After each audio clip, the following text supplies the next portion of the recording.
A year ago, it felt like Google was losing the race. Everyone was talking about OpenAI and Microsoft, and it seemed like the search giant had finally been caught off guard. That was only half the story though, because they're actually making a massive comeback.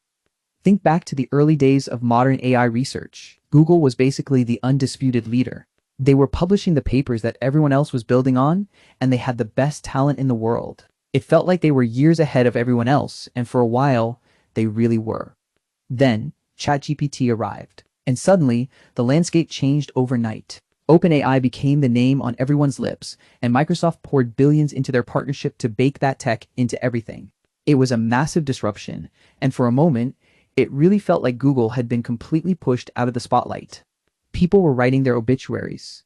They were saying Google was too slow, too bureaucratic, and that they'd lost their edge. It was a common narrative, and I get why people thought that. While everyone was focused on the headlines, Google was actually working hard, building something much bigger.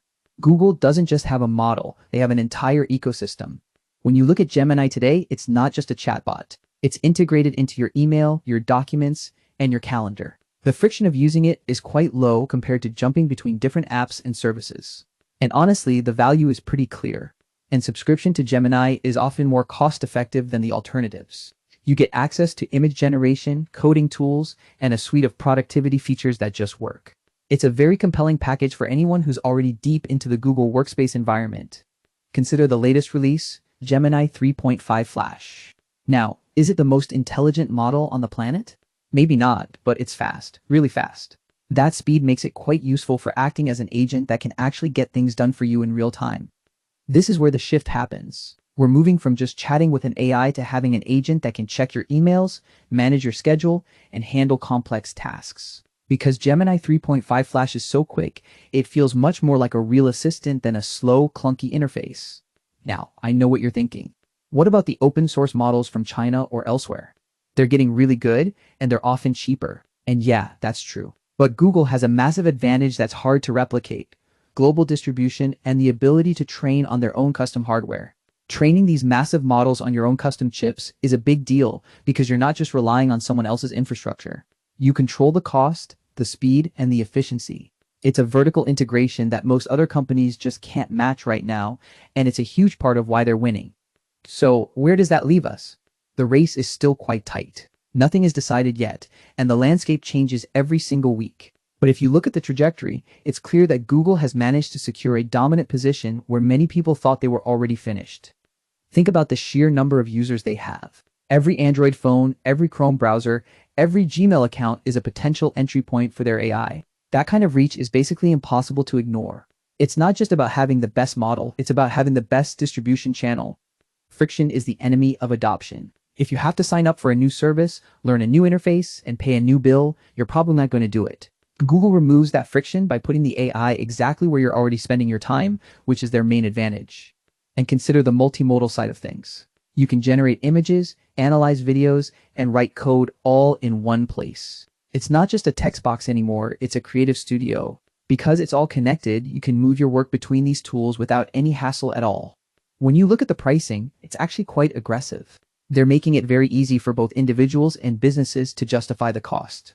It's not a luxury item, it's a utility. That's exactly how you get mass adoption in a crowded market, and they're playing the long game here. Developers are also finding it easier to build on top of Google's infrastructure. With tools like anti-gravity, they're making it simple to integrate these powerful models into custom applications. It's not just about the end user, it's about the entire ecosystem of builders who are choosing Google's platform for their projects. The speed at which they're shipping updates is also worth noting. It feels like every few weeks there's a new model, a new feature, or a new integration. They've clearly found a rhythm, and they're not slowing down. It's a complete turnaround from where they were just a year ago.